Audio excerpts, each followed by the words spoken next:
Let's continue our discussion for PD or career development. So this time I'll be discussing the lesson for semifinal, the first lesson for semifinals. We will be focusing now on the values or culture of the Filipino.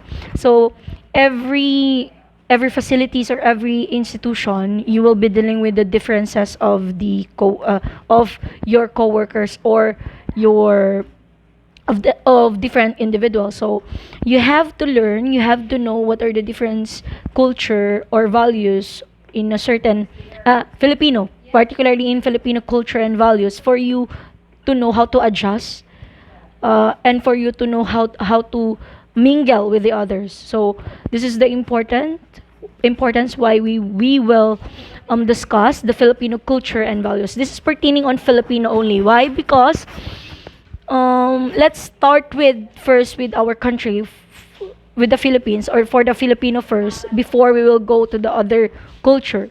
Okay, so of course the first thing that we will be discuss is the definition of Filipino culture. When you say Filipino culture, it is the summation of indigenous forces and the foreign influences that had come to bear upon the people in varying degrees during the last century. So meaning to say, when we say Filipino culture, it's all about a culture of each individual here in the Philippines. Basically, these are the Filipino people, particularly have a distinct Asian background with a strong Western tradition. So this culture, particularly for the Philippines, for the Filipino people, and it is pertaining to the modern culture nowadays. Modern Filipino culture developed through influence from Chinese traders, Spanish, and also American rulers. So I will be discussing that one by one. What are those influences the Spanish, Chinese, and American give to us in as a Filipino, and we adopt it as our culture. So let's proceed. So as I've said a while ago, there are a lot of contributor or those three countries that I've been already mentioned a while ago, the Chinese, Spanish, and American, that influences the Philippines. Of course, there are called as a contributor. Sorry with the typo error with the slide. Contributor factors to Filipino culture. So meaning to say, we already adopt some culture that is particularly in a certain country. Let's say Spanish, Hindu, Indian, Chinese, Malays, and American. So this basically this these are the countries that we've already adopt of we've already they already influence us with pertain to our culture. So what are those countries? We have Indo, Spanish, Indian, Chinese, Americans, and Malays. Okay, let's proceed. So the Filipino cultural perspective. So a while ago I've already mentioned those countries that already contributed or can give impact or factor in our culture. So now let's proceed on the perspectives in Filipino cultural. So first one is the traditional concept. So basically, when we say traditional, it is based on the physical, intellectual, moral, and spiritual aspects. So these are the basically holds by a Filipino culture that developed due to the conglomeration of the different words that I've already mentioned a while ago. So meaning to say, this whole concept, belief, or methods are ones that have existed for a long time without changing. So traditional concept will be always going back to what is existed. Did you get the point? What is existed? So kung ano yung nakagisnan nila, that will be the concept of traditional. So in that time also, traditional concept is more on physical, intellectual, moral, and spiritual aspect. And it also gives a certain for example in that time in traditional concept, there are always, for example, traditional in a formal style of furniture. So for example, in a furniture, that furniture that doesn't change every season, fads of season, that is traditional concept. That's why I'm saying a while ago that when we say traditional concept, it is basically on the ones that have existed for a long time without changing. So these are the belief or even spiritual aspect that is eventually existed, but not changing. Okay, that is traditional concept. Next to traditional concept, we have the nationalistic view. Regards to the culture as the summation of the needs of people, the description of their past and present condition, an expression of their values, thoughts, and emotions, and the depiction of their historic struggles to liberate themselves. So, pertaining to nationalistic view than to traditional concept, kasi as I've said a while ago, when we say traditional concept, it's basically focused on ones that have existed, while nationalistic views is pertaining on the past, description of the past and the present. Okay. Past and the present that can eventually give the expression of the different values that they have. Values, not even values, but of course the thoughts and emotions. And to explain it further, when we say nationalistic view, from the word nationalistic, so meaning to say the point of view will be often believed that their nation is better than any other nation, and in this case is often used showing disapproval, and they are showing that they are very very proud of their nation. So from the word itself, nationalistic view, not only with the description of it will depends upon on the past and the present that can eventually give the expression of their values, thoughts, and emotion, but most specifically, it focuses on how often you believe with your nation that that is better than any other nation. So that would be the nationalistic view. Okay. Yes. And in accordance to nationalistic word, we can eventually connect it to the nationalism word. Why? Because it also holds that each nation should govern itself, free from outside interference, self-determination, and even the nation is a natural and ideal basis for polity, and that the nation is the only rightful source of political power. So it's all about nation. It's all about your nation, other than not comparing to another nation. Kasi you've already believed that your nation is better than other nation. So that would be the nationalistic view for number 2, Filipino cultural perspectives. Next, for the number 3, for Filipino cultural perspectives, a very traditional concept, nationalistic view. Of course, there is a cultural dualism. So the Philippines is traditional society dominated on one side by the traditional culture and on the other side by the modern culture. So basically, Filipinos are actually has a duality. Not only that we are stick on the traditional culture, but also we've already adopted some modern culture. Nowadays, there are a lot of nowadays we use modern culture than traditional culture, but hindi rin natin nalilimutan ang ating traditional culture. That's why one of the Filipino cultural perspective is cultural dualism, kasi we can dominate one side by traditional culture and on another side by the modern culture. So that's it. That would be the third Filipino cultural perspectives. Next would be the Filipino culture. So what would be the system regards to this Filipino culture that we have? What would be the belief in this? So it said in a statement that Filipinos are believers of religion. Yes, that is actually correct. So as we all know that there are a lot of religion here in the Philippines, and we've already adopted it with the different countries, like for example Spaniards.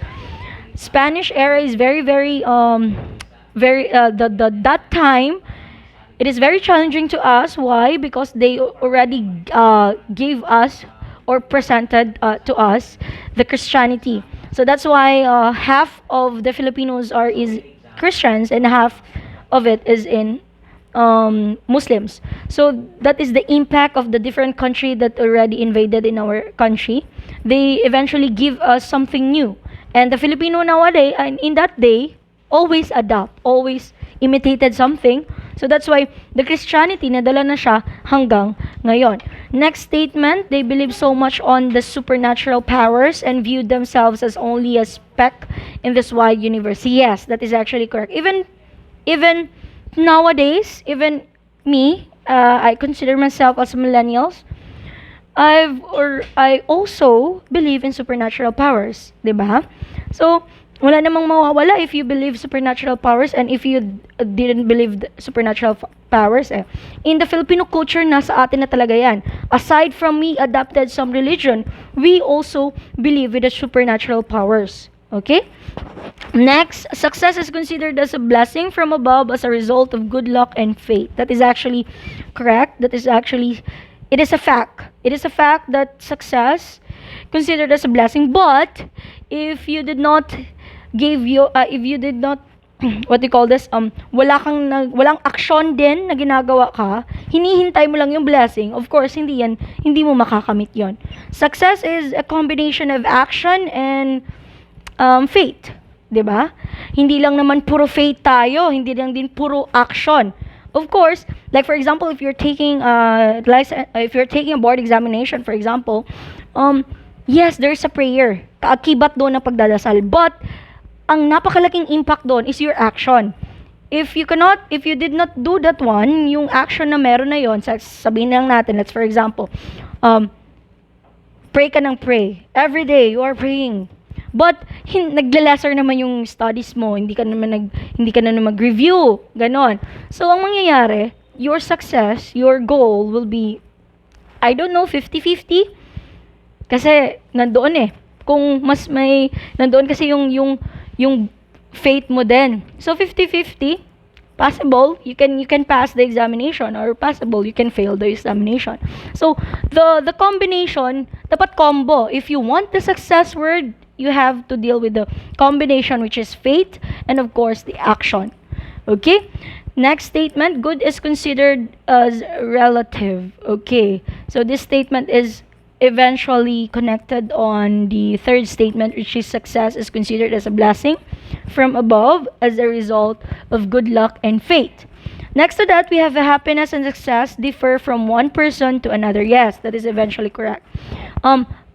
Individuals has a differences, including their happiness and of course their success. Hindi naman tayo pare-pareha with the terms of our goals. Hindi naman tayo pare-pareha with the terms ng kasiyahan. Probably my happiness is not your happiness. Probably your happiness is not my happiness. So ito lang, that would be the meaning of this statement. And next to that would be the very what do you call this, not new to us, kasi when we say Filipino, in Filipino culture, we have the so-called hospitality is practice always. That is a good thing in Filipino, right? Because all of the foreigners, for example, of people that in the other countries, eventually naiinganyo silang pumunta sa Pilipinas because number one is how hospitable the Filipino sorry, 'di ba? Kung gaano tayo ka-hospitable sa kanila, kung ano yung pagiging what do you call this, sabi sa Filipino, paano natin sila i-welcome sa ating country. So that's why 50%, I don't know the statistic yet, but for me, 50% of the people here in our country is not Filipino. Basically, it's a mix of Spaniards, American, even Korean is here. Like for example, in Cebu, there's a lot of Koreans. Japanese, 'di ba? So, minamahal talaga nila ang Pilipinas dahil sa ugali nating ganon. Hindi lang sa matatanda, na-adapt na rin sa mga bata, even you. Of course, kung gaano kayo mag-welcome to your new friends, kung gaano mag-welcome with your friends na naging nasa long distance, 'di ba? Yun yung number one na ugali, yun yung number one na culture ng Filipino na hindi maaalis sa atin. Always hospitality is practice. Okay? So next slide would be the values system. So if there is a belief system, there is also a value system. Number one is cultural values are shared assumption of what is right, good, or important. Yes, that is cultural values depending on the three aspects. We have right, good, or even important. So that would be the division of cultural values. It is a shared assumption, it is a shared assumption. So basically, cultural values is not only you're dealing with the right one or the good one, but this is the mix of the three aspects. We have right, good, and important. So that would be the cultural values. Third is guide man's behavior and action as he relates himself in most situations in life. Okay. So, meaning to say, it is basically on depending on the behavior of the man, on how he can act, or he can act to the other, like for example person, or how can he relates himself not only in the situation of his life, but also depending on how can he adjust or socialize with others, 'di ba? So that would be the value system. It is like bounce to bounce action eh. So if you as a human being is how did you treat the person, that would be the bounce back to you. Parang babalik sa iyo kung paano mo siya tratuhin as a human being. Ganun din siya kung paano magtrato sa iyo. So that's depend on how you manage yourself, act as your behavior. So how you relate it in situation, or how can you socialize with the others. So that would be the your part in the value system. So next would be can best be seen from the aspects of personal and social relationship, connected with the second statement that it is depending on how you socialize with others. What is your relationship with others, 'di ba? This is particularly how can you adjust to the culture of the other, how can you adopt the culture of the other, and how they can adjust and adopt your culture also. As I've said a while ago, it's a bounce back reaction, 'di ba? In chemistry, there are so-called reaction of particles, and it's like that. You are like actually a liquid. Liquid is the particles in liquid is actually bounce back with regards to their movement. We can, like for example, if we connect the yourself as the particles, we can freely move. We are ano tayo, meron tayong karapatan na mamalagi sa isang country and magligaliw. And of course, ang kasama nun ay pag-socialize sa ibang tao. It's like particles on liquid. Kasi the particle of liquid has it can freely move in the container. So meaning to say, nagba-bounce back sila, dumidikit sila, then yun yung other person and another person, dikit tayo for the socialization, and afterwards, saying goodbye. Parang ganon. We can relate it on how the particles of the liquid will be moved. Ganon din tayo. We should socialize with the others. Kasi, like for example, if we have the so-called vacation to the other country, hindi naman nakadepende tayo sa kasama lang natin eh. Ang mangyayari, magtatanong tayo. Like for example, if we cannot afford having a tourist guide, magtatanong tayo sa iba.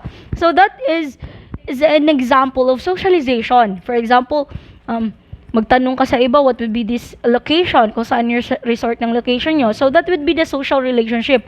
So hindi talaga mangyayari na ang tao ay hindi makasocialize sa iba. Okay? Pero meron din tayong let's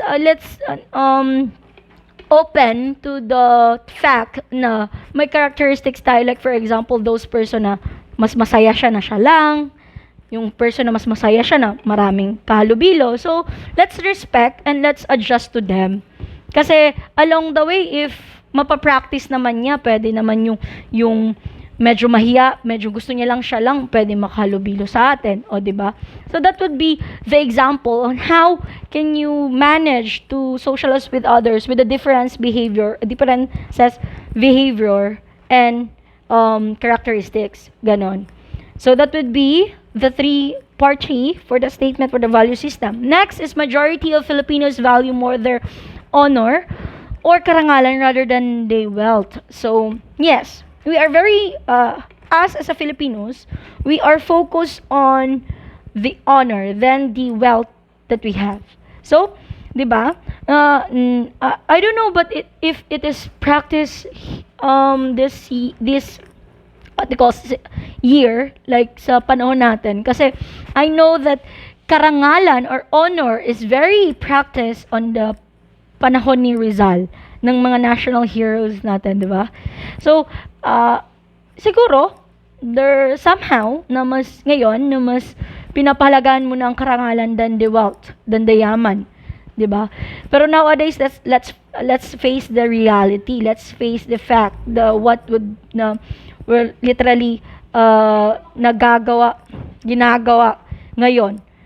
Para sa akin, most of the time, Filipinos are on wealth. 'Di ba? Let's face the reality. Yun yung katotohanan. We are depending on the wealth. We are always seeking for the wealth than the honor or karangalan na meron tayo. Pwede ngang tapakan ng pride natin basta meron lang wealth Basta meron lang karangalan. No. Basta meron lang yaman. Tama ako, 'di ba? So, if I'm not correct, just tell it or share it on GC kung sa tingin nyo na may mga tao.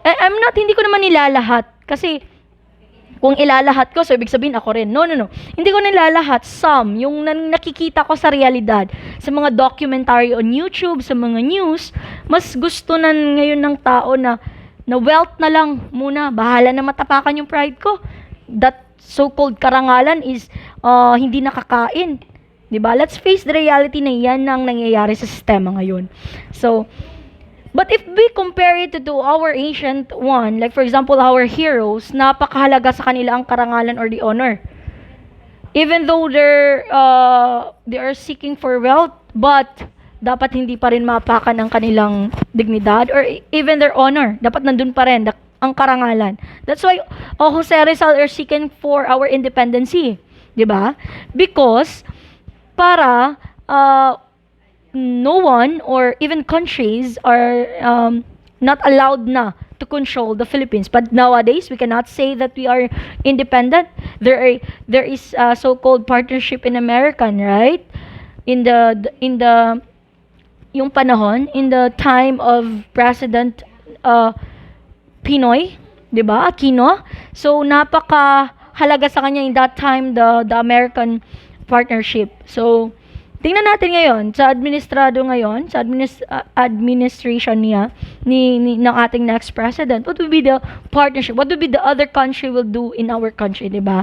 That is actually one of the question that stuck in my mind in the CNN interview in Professor Carlos. So, anong mangyayari if our country is not dependable in the other country, 'di ba? Sabi nga niya doon, hindi 'yon mangyayari kasi always in a certain country, meron tayong alliance, nakadepende tayo lagi with the other country. There is so-called partnership, 'di ba? Okay. So that would be the value system. And in addition to that, in addition to making the Filipinos usually consult and take into consideration the consensus of the family members as the feeling of those who are to be affected. Filipinos love to mingle with other people, particularly with friends and relatives. They engage themselves in mutual cooperation, like for example, or like mas tinatawag natin as our language, which is bayanihan. Filipinos are friendly. They smile at people, even with strangers. That is actually correct. They are warm and simple. Filipino women are regarded and respected. So this is basically characteristics of a certain Filipino. So all of the statement below or mentioned are correct. Yes. Number 1 would be Filipinos are also depending on the feelings of their relatives and relatives and families. Yes. Like for example, if your family is being what do you call this? May nangyayari sa family, you are certain affected, right? So, and not only with that, the mingle session or the socialization is here. Like for example, in love to mingle to other, even if it is not friends or even if it is not relatives, even a stranger. Diba somewhat in like for example if you are going to mall, merong stranger talaga na magulat ka na lang na, hala, she smiled at me. Nag-smile yung babae sa akin, nag-smile yung lalaki sa akin, even though na hindi ko siya kilala. 'Di ba? So, yan talaga yung ugali na tumatatak as a Filipino. Kaya nga tayo nagugustuhan ng ibang lahi because of that characteristics, because of that behavior. Now, eventually, even stranger, we can say hi, 'di ba? We can smile at them. So, that is a good behavior that the Filipinos have. Okay. Filipino women are regarded and respected. Yes. Yes, totoo po ito sa panahon naman ulit ni Dr. Rosa Rizal. 'Di ba? Sa panahon ng national heroes natin, girls or women are very respected with the men. But nowadays, let's face the reality, guys, na hindi lahat ng lalaki nire-respeto ang babae. 'Di ba?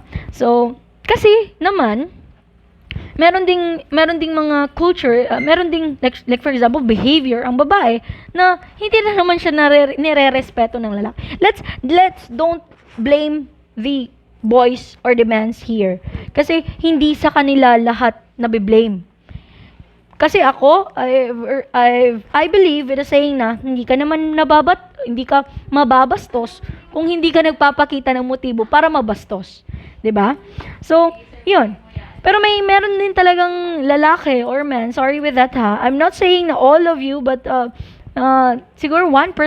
Sa 100%, there is only 1% or one guy that manyak talaga. Even wala namang ginagawa ang babae. But in girls naman, yun na nga, hindi ka nababastos kung hindi ka nagbibigay ng motibo or hindi ka nagbibigay ng motibo para bastusin ka. So, that would be the quote that I always dinadala ko na yun ba, let's be open, girls, 'di ba?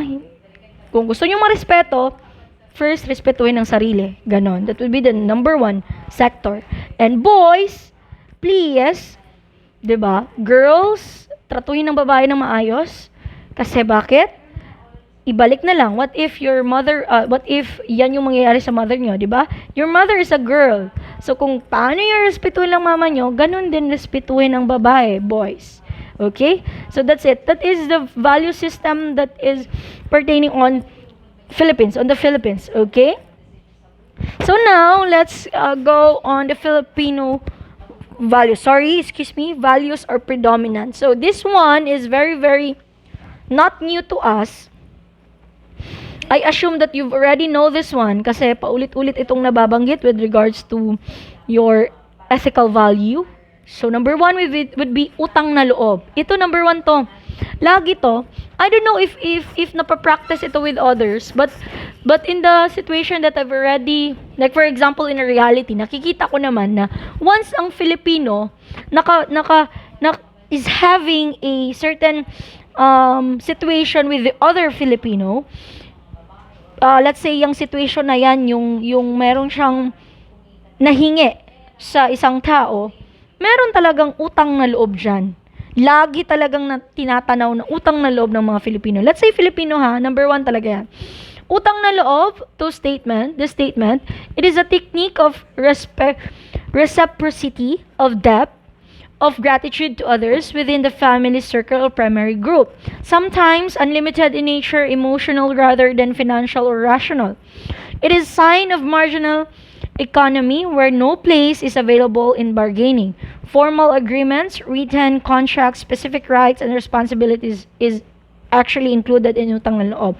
That's why I'm saying a while ago na if a Filipino having a situation with the other Filipino, nakaagibat talaga doon yung utang na loob. Always yan. Lagi nating tinatanaw, or this kind of values is very important na once that there is something that you've already, there is something or there is a situation na merong na-involve yung other person, dapat kailangan may utang na loob ka sa kanya. Tanawin mo yung utang na loob na yon. Always seek na, this guy helped me. This woman helped me. 'Di ba? This person helped me even though she or he not know me yet. Ganon. So, utang na loob kailangan na meron tayo. Okay? So, that's it. So, if we connect it on the workplace, of course, like for example, if you have a classmate na pinapasok ka, ginawa mo siyang referral in a certain institution. Like for example na, hindi naman yun ang dahilan kung bakit napasok ka, kundi isa lang din yun na dahilan kasi meron ka kakilala sa institution at binigyan ka niya ng magandang description sa boss niya. So, ang mangyayari, mas mapapadali yung application mo. Mas matatanggap ka. So, anong gagawin? Of course, you will be giving back to the person na nagkautang na loob ka. Okay? So, that would be that one. Like, for example, if your coworker help you Kasi beginner ka pa. Di mo pa alam kung ano yung pasikot-sikot. Tatanawin mo yung utang na loob. Of course, 'di ba? And if one day siya naman yung mangailangan ng tulong mo, dapat you are there to support, to help that person na nagtulong din sa iyo. That is a good example of giving back the utang na loob. Okay? Next, pakikisama. This is very very nangyayari sa atin. Closely to utang na loob, it is the value of belongingness and loyalty to the small in-group with sensitivity to the feelings of others on the principle of give and take. Yun yung sinasabi ko kanina. It is a folk concept of a good public relations and avoidance of conflict with the leader or majority of the group. So, we need to say, when we say pakikisama, you are socializing with others na tinatanaw mo lahat, what they call this, na binibigyan mo ng importansya ang feelings nila. Okay, that is pakikisama. You can adjust something for them, 'di ba? 'Yon, pakikisama, nakikihalubilo ka sa others na nakadepende sa feelings nung kasama mo. 'Yon. It's like give and take. Siya naman nakikihalubilo sa iyo, nakadepende naman kung ano yung feelings mo. Nakadepende lahat ng action niya sa feelings mo. Okay? So that would be give and take, and that is pakikisama. Okay, and that is a good example of Filipino values. Like for example, like for example me. Ako ay Christian, right? Christian ako, Roman Catholic si ma'am. And in the faculty, in the General Education Department, Christians we have 4 teachers that is Christians. Ako, math teachers and English teacher. May 4 na Christians. Right? So, kami, as a respect to the religion of Muslims, of course, hindi kami nagdadala ng pagkain na hindi kinakain ng Muslims. Okay? So, yan yung pakikisama. Okay? Sila naman, hindi naman nila dinidegrade o dinidiscriminate yung aming, what they call this, yung aming religion, which is Christian. Okay? Even magkaiba ang religion namin sa workplace ko, like for example, here, nagkakaintindi kami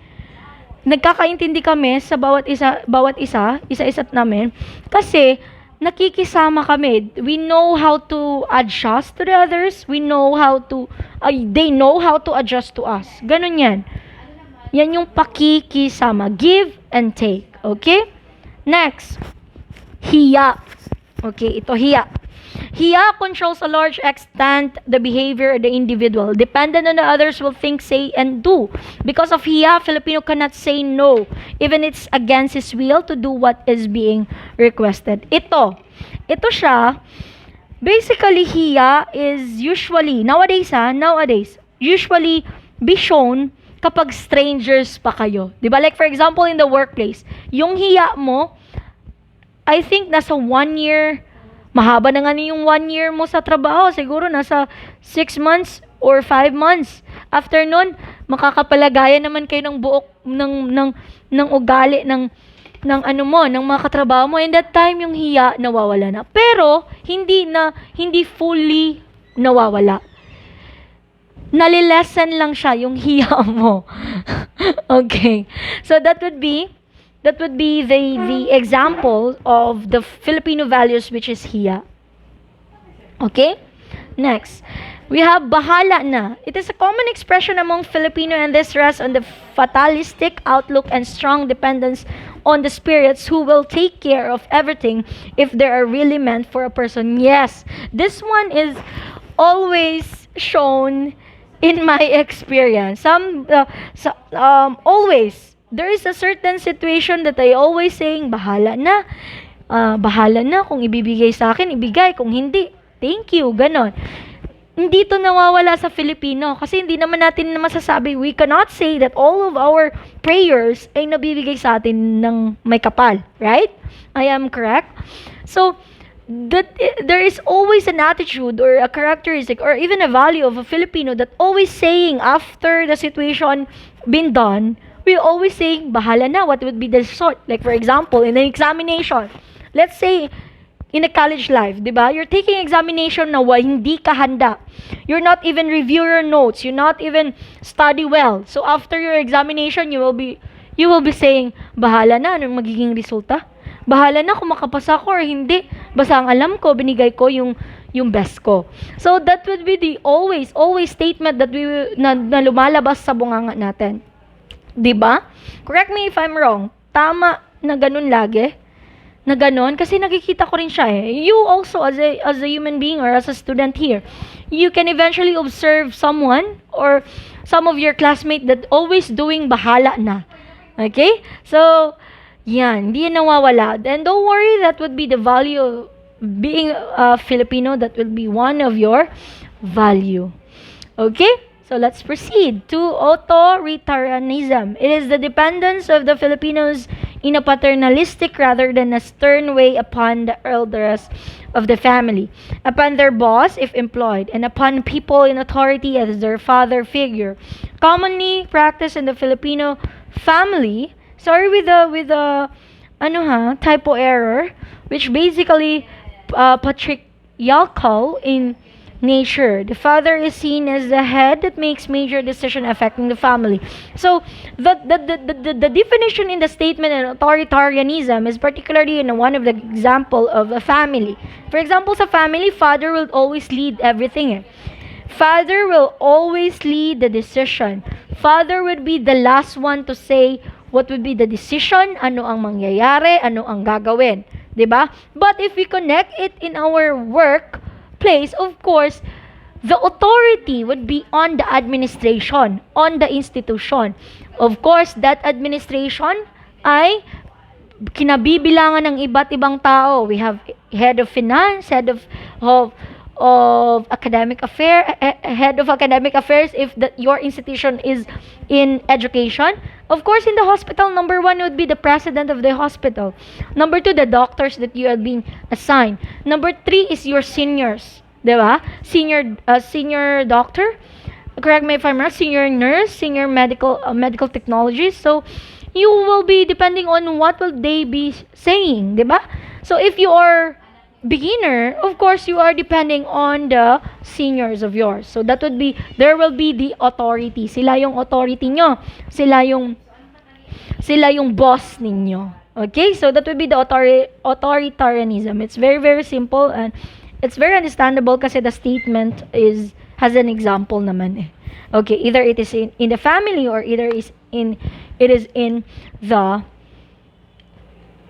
workplace. Okay, let's proceed. Number 6. Number 6 would be individualism. Pattern of the behavior which characterize the Filipino as self-centered. The desire to make the name for himself becomes the primary motivation of success. Of course, individualism is particularly on your existence, right? Tama ako? Yes, your existence. So basically, what would be your goals? What would be your objectives in your life? For you to have the so-called success, of course, nakakatingin pa rin siya sa pagkakaiba-iba ng tao. So, individualism. Kung ikaw, yung existence mo, ganon. So, it's pattern against with your characteristics and as a Filipino, so it's self-centered. It's being you. Yan, that would be individualism. Okay? Next, amor proprio. So, amor proprio, individual's highly emotional reaction to protect his honor and dignity when they are threatened or questioned and to retaliate. Common forms of this are hele-hele, bago choir, or pakipot, which shows at a person initially refusing an offer even if he wants very much to accept it. So, a good example of amor proprio is being a pakipot one, or if you are showing a pakipot behavior or attitude. Even though you like the person so much, you are refusing the offer, you are refusing the offer to accept it, diba? So, it is pertaining to your emotional reaction. Okay, how can you protect your emotional reaction? Of course, let's take an example for pakipot ha. Hindi itong pakipot nakapaloob na lang nakapaloob na to always to girls. Mm, in the time of our ancient, let's say, in the time, uso yung pakipot. But nowadays, hindi na. Ligawan nga, wala na sa vocabulary natin eh. Ang ligawan nga, nangyayari na sa chatbox. Ang ligawan nga, nangyayari na sa dating site.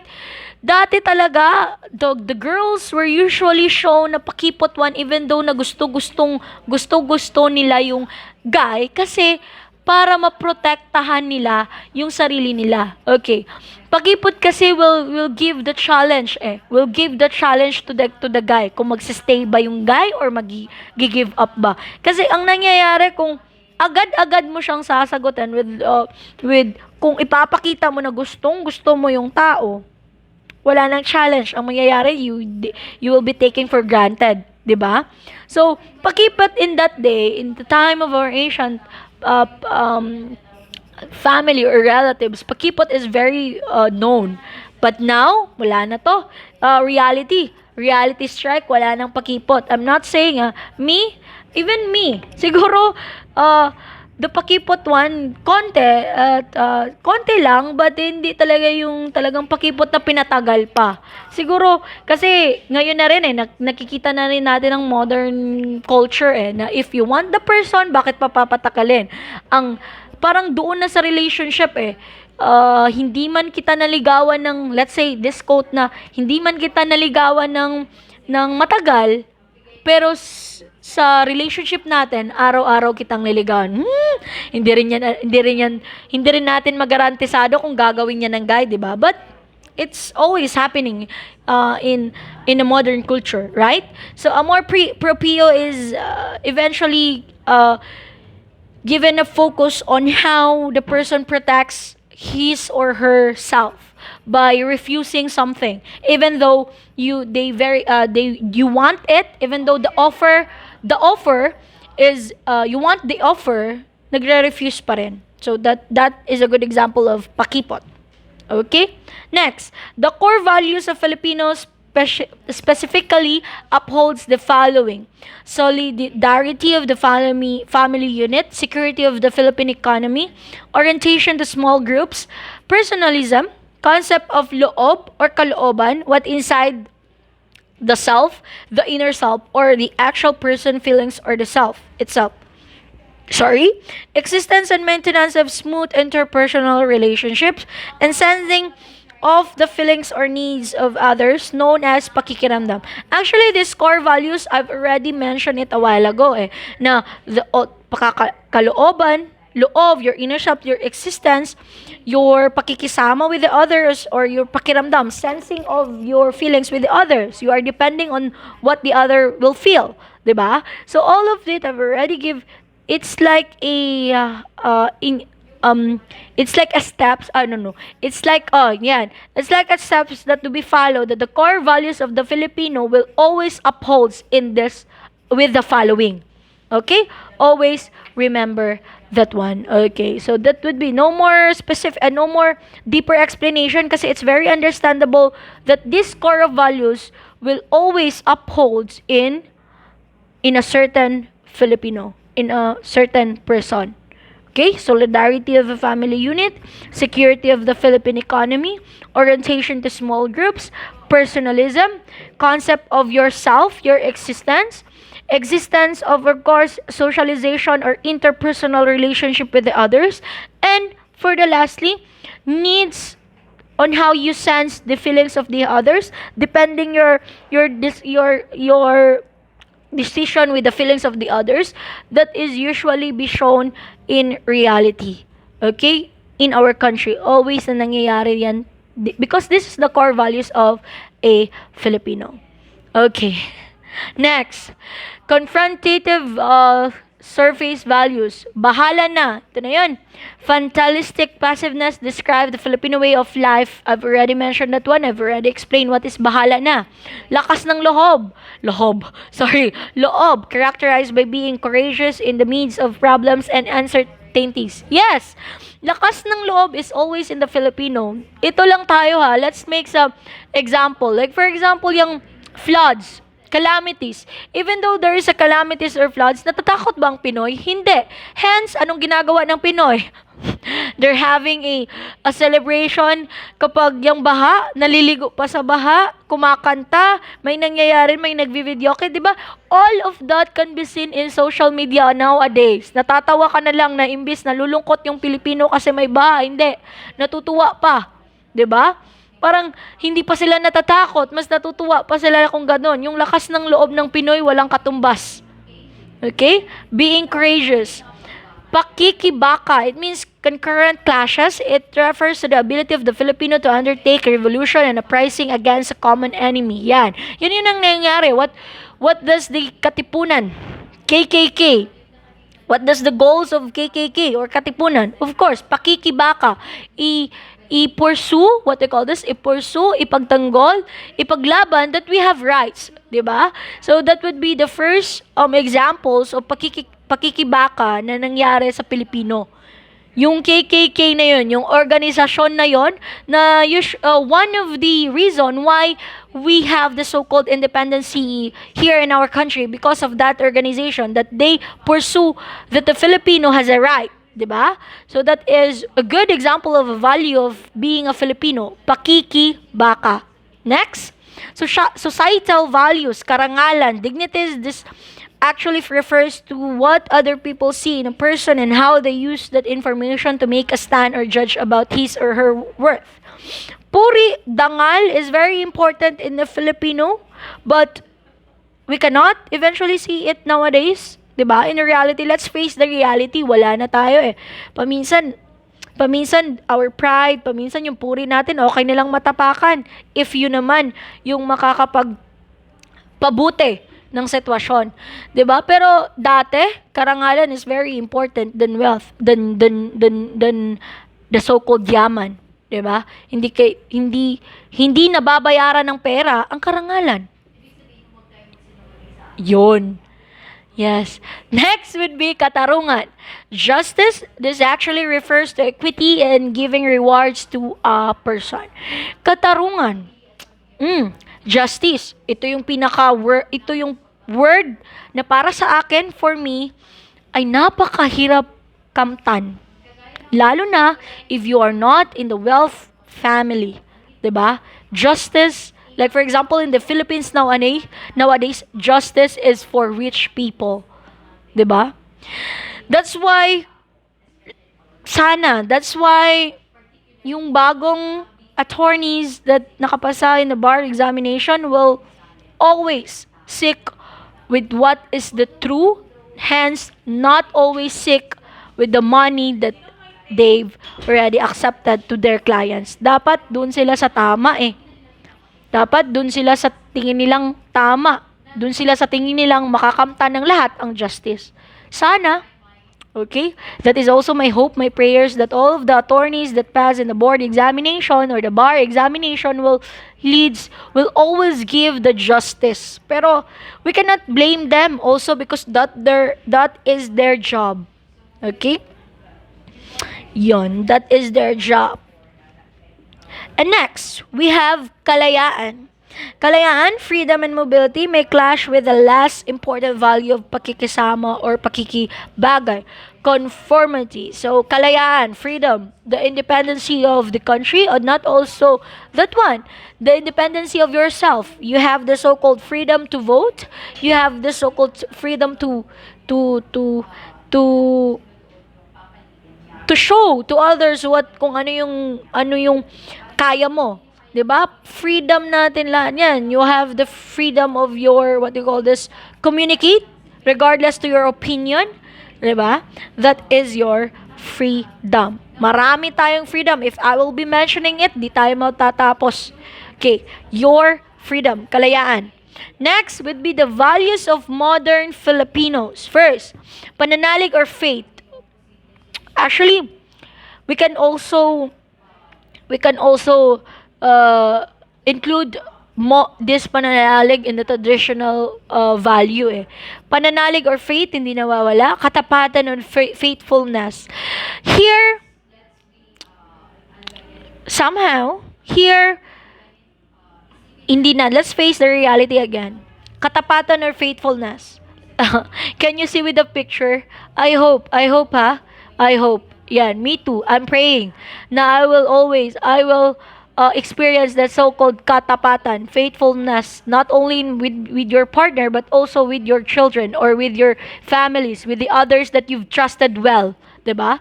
Yan, katapatan. Big word and big action also. You will act. Dapat napakalaki, napaka-deeper ng katapatan na word na to. You cannot define katapatan in one word. You cannot define that you are faithful with your wife, with your children, with your family, with your others that they've trusted you. Hindi lahat. Kailangan mong ipakita. Okay. That would be katapatan. Next, pag-aarga or nurturing. That is a good thing. Being a value of being a Filipino. Kasipagan. Yan din ang number 1 na meron tayo. That's why, even in the other country, nagtatrabaho pa yung mga Pinoy. 'Di ba? Even though yun na rin dahil na rin sa kahirapan ng country natin, but makikita talaga ng other lahi, the foreigners. They usually seen that the Filipino the value of the Filipino, like for example, kasipagan, napapakita talaga ng Pinoy. Naaasahan lagi ang Pinoy. Okay? Tibay ng loob or courage. Hindi yan nawawala sa atin. For the Filipinos, always, we have the so-called tibay ng loob or courage. Okay?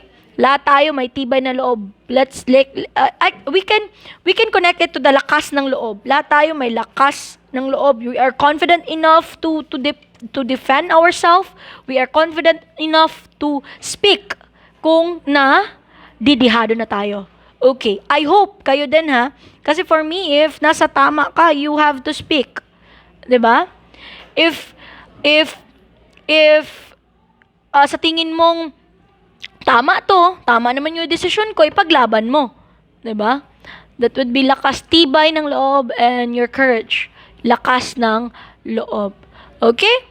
And let's go now to the practices of Filipino traditional way. Kasi harana nowadays is, I don't know if the other places will always practice as harana, but in the city, harana wala na. As I've said a while ago, chat box, you can eventually get a partner on a chat box, you can eventually get a partner on a dating site. Itong harana is one of the practice of the Filipino that is very, very sweet. That you serenade the person you love, di ba?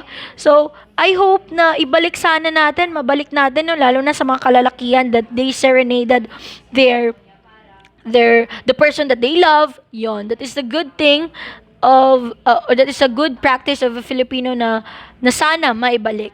Harana. Next, bayanihan.